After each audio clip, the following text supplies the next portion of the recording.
തദ്ദേശ തെരഞ്ഞെടുപ്പിൽ രാഷ്ട്രീയ പോരാട്ടം ചൂടുപിടിക്കുകയാണ്. യഥാർത്ഥത്തിൽ തദ്ദേശ തെരഞ്ഞെടുപ്പ് സൗഹൃദ മത്സരമാണ്, ജനങ്ങൾ അറിഞ്ഞു വോട്ട് ചെയ്യലാണ് എന്നൊക്കെ പറയുമെങ്കിലും രാഷ്ട്രീയം തന്നെയാണ് ഈ തെരഞ്ഞെടുപ്പിൽ പറയുന്നത്. അതിലേറ്റവും പ്രധാനപ്പെട്ട കാര്യം ന്യൂനപക്ഷ രാഷ്ട്രീയം കൂടുതൽ ചർച്ച ചെയ്യപ്പെടുന്നു എന്നുള്ളതാണ്. ഈ ഘട്ടത്തിൽ INLൻ്റെ ദേശീയ സംഘടനാ സെക്രട്ടറി നമ്മളോടൊപ്പം ചേരുകയാണ്. സംഘടനാ ജനറൽ സെക്രട്ടറി സമദ് നരിപ്പറ്റയാണ് ചേരുന്നത്.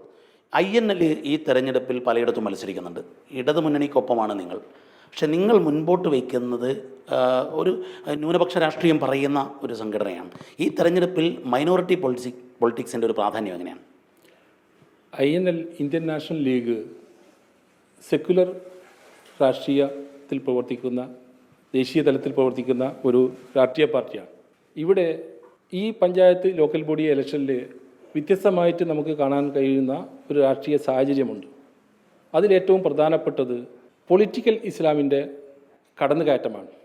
അത് ഈ രാജ്യത്തെ മതന്യൂനപക്ഷങ്ങൾക്ക് തികച്ചും എതിരായിട്ട് ഭവിക്കുന്ന ഒരു രാഷ്ട്രീയ സാഹചര്യമാണ് വരാൻ പോകുന്നത്.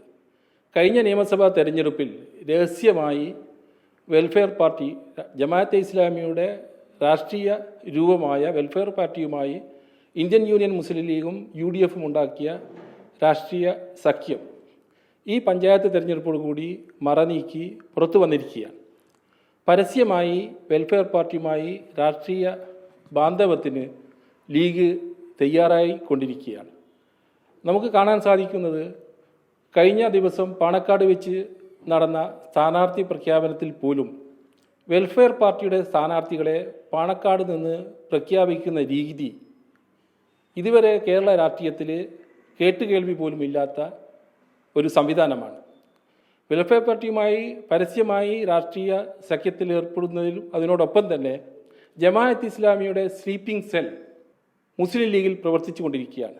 അതിൻ്റെ ഉദാഹരണമാണ് നമ്മുടെ ഈ കുറ്റിച്ചിറയിൽ മത്സരിക്കുന്ന ലീഗിൻ്റെ സ്ഥാനാർത്ഥി ശ്രീ ഫാത്തിമ തെഹലിയ പോലും അതിൻ്റെ ഭാഗമാണ് എന്നാണ് ഞങ്ങൾ ആരോപിക്കാൻ ഉദ്ദേശിക്കുന്നത്.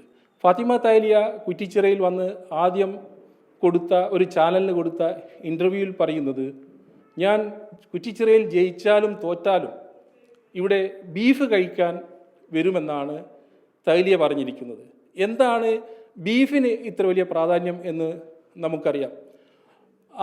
അവിടെ കുറ്റിച്ചിറയുടെ തനതായ പലഹാര വിഭവങ്ങൾ ഒക്കെ ഉണ്ടെങ്കിലും അതൊന്നും പറയാതെ ബീഫ് കഴിക്കാൻ ഞാൻ വരുമെന്ന് കുറ്റിച്ചിറ പോലെയുള്ള ഒരു പ്രദേശത്ത്, കേരളത്തിൻ്റെ മതേതര സങ്കല്പത്തിൻ്റെ ഏറ്റവും വലിയ പ്രതീകമാണ് കുറ്റിച്ചിറ. നമുക്കറിയാം, കേരളത്തിലെ മതേതര സങ്കല്പത്തിന് വിത്ത് പാകിയത് കോഴിക്കോട്ടെ സാമൂതിരി രാജാക്കന്മാരാണ്.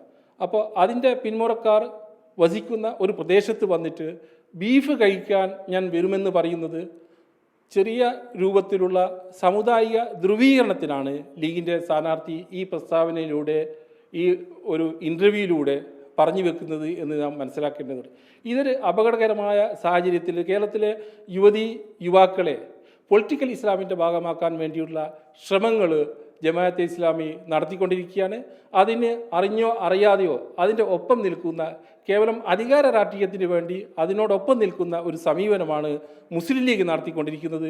ഇത് കേരളത്തിലെ മഹാഭൂരിപക്ഷം വരുന്ന സുന്നി വിഭാഗം ഉൾപ്പെടെ, മുജാഹിദ് വിഭാഗങ്ങൾ ഉൾപ്പെടെയുള്ള മതസംഘടനകൾ ഈ ഒരു വിഷയത്തിൽ ഗൗരവമായി ചിന്തിക്കുകയും ഈ ഒരു മാറ്റത്തിൽ അതിനാവശ്യമായ പ്രതികരണങ്ങൾ മതസംഘടനകളുടെ ഭാഗത്തുനിന്ന് കൂടി ഉണ്ടാകണം. കേരളത്തിൽ ഇന്നലെ നിലനിന്നിരുന്ന മതസൗഹാർദ്ദത്തിന് കോട്ടം തട്ടുന്ന രൂപത്തിലുള്ള ജമാഅത്തെ ഇസ്ലാമിയുടെ പൊളിറ്റിക്കൽ ഇസ്ലാമിൻ്റെ ഇരുട്ടിൻ്റെ മറവിൽ നിന്നുകൊണ്ടുള്ള പൊളിറ്റിക്കൽ ഇസ്ലാമിൻ്റെ കടന്നുകയറ്റം കേരളത്തിന് ദോഷകരമായി സംഭവിക്കും.